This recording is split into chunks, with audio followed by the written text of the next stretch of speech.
If you're looking for a one bedroom here at Elta, the one bedroom harmonized project, that means full usable space, doesn't count the aircon latch over here.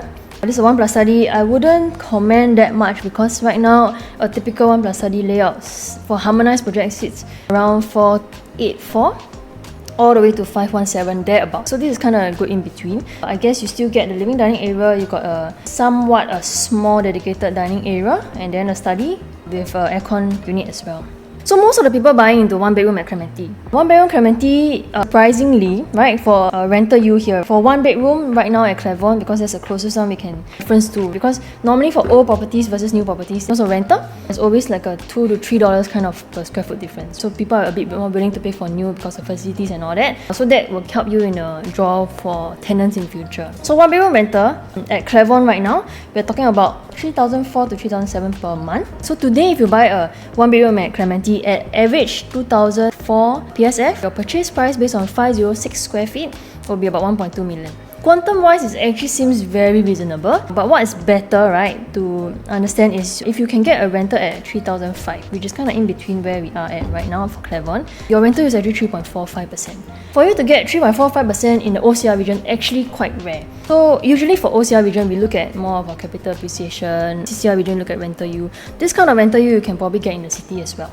But the better thing that we can look forward here is because you're being in the OCR region, the capital gains are also quite strong because you have own stay buyers coming into the market. I'm not saying that there are super a lot of own stay, one bedroom demand in the area, but generally you still can get some good profit with at Clementi as well.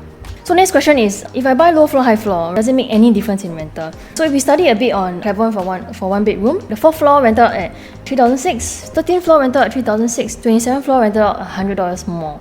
So I would say 1, rental yield is strong, 2, demand is healthy, and 3, do you need to go high floor for the tenant to pay more? So today, let's say tenant is looking at 2 options. One is on the 13th floor, and then one is on the 25th floor. And let's say you're asking here, for example, you're asking $3,500 here. Okay, you want to rent out your 13th floor unit and 1 bedroom at $3,500. Versus if let's say I buy 27th floor, you got a view. Here I'm asking maybe $3,800 or $3,700. For $200 more, for $200 to $300 more, the tenant will definitely go for a lower quantum one. So it doesn't really make sense to pay for more. So that's why if the strategy here is purely for investment, then go as low as possible. Then the next question is, if let's say your Q number is not so good and then you only have high floor left, how does that affect your rental yield? So we look at average rate. Let's say today you can enter maybe on the 10th to 18th floor.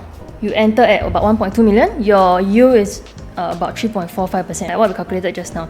But let's say, right, all the low floor have been taken out already. You are left with 27th floor, for example.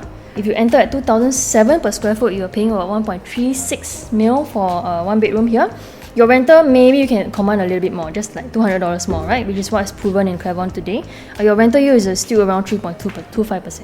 So not too bad. What you can expect, hopefully, is your future buyer that comes in to want to invest, right? They see value in the high floor, maybe you get a better view up there. Then hopefully tenants will be willing to pay. But of course, the first choice, if it's purely for investment, then go as low as possible.